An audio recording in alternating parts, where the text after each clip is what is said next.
Pemirsa Satres Narkoba Polresta Denpasar dalam 2 pekan terakhir berhasil membongkar 6 kasus peredaran narkoba dan mengamankan 7 orang pengedar.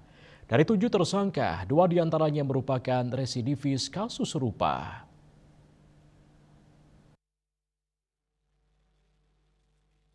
Kasat Res Narkoba Polresta Denpasar Kompol M. Akbar Eka Putra Samosir mengatakan, dari rangkaian pengungkapan tersebut, aparat menyita total barang bukti yakni 278,7 gram sabu-sabu, 362 butir ekstasi, dan 53 gram ganja. 2 dari tersangka merupakan perempuan yakni Safety Utaminanda, 40 tahun, dan Grace Natali, 53 tahun. Yang keduanya digerebek di rumah kos Jalan Puro Demak, Denpasar Barat. Mereka mengedarkan sabu-sabu seberat 17,38 gram, ekstasi 304 butir, dan ganja 5,58 gram. Tersangka Safety merupakan residivis karena pernah ditangkap kasus narkoba di Jakarta pada 2019 lalu. Pelaku mengaku bandarnya berinisial KO.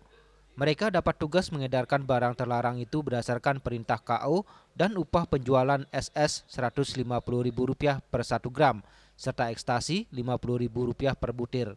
Sedangkan ganja itu dibeli Rp750.000 per 10 gram dari BL yang dipakai sendiri.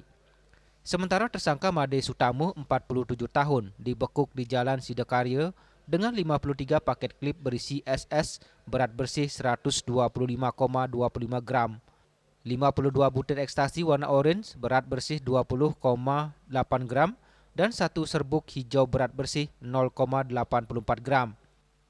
Selanjutnya tersangka Mas Todani Setiawan, 32 tahun, diciduk di Jalan Kargo Permai dengan 6 plastik klip berisi kristal bening SS 103,7 gram dan 3 plastik klip berisi ganja berat bersih 47,5 gram. Polisi juga menangkap tersangka Agus Puji Andreas, 33 tahun, di Jalan Surya Buana Dalung, Muhammad Adi Kurniawan, 31 tahun, di Jalan Sidekarya, dan Doni Dwi Saputra, 28 tahun, diciduk di Jalan Muding Indah, Kerobokan Kaje, Kuta Utara. Ada 6 kasus dengan jumlah tersangka 7 orang, 5 laki-laki dan 2 perempuan, yang mana dari peran kesemuanya merupakan 7 orang pengedar. Untuk barang bukti, sabu 278,07 gram, untuk ekstasi 362 butir,